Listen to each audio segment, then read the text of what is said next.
আসুন আজ শুনি গরুরের গল্প। কশ্যপ মুনি এক মহাজ্ঞানী ঋষি, তার দুই স্ত্রী ক্ষুদ্র ও বিনিতা।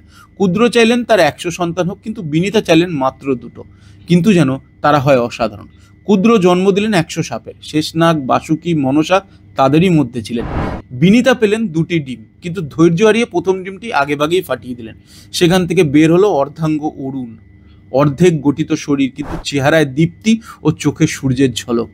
অরুণ রেগে যান ও বলেন, তুমি আমার জন্মের স্বাভাবিকতা নষ্ট করলে, তাই তোমাকে অভিশাপ দিচ্ছি, তুমি হবে ক্ষুদ্র দাসী। এই অভিশাপে শুরু হয় বিনীতার দুর্ভোগ।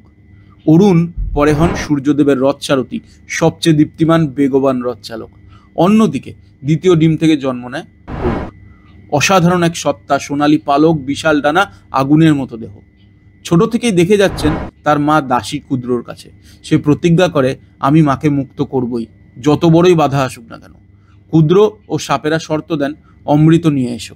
অমৃত, যার জন্য দেব অসুর যুগ যুগ ধরে যুদ্ধ করেছে। আর গরুর একাই বেরিয়ে পড়লো দেবলোকে অমৃতের খোঁজে। কি হলো তারপর, এটা জানতে পরের এপিসোডটিও প্রোফাইলে আছে, চেক করবেন।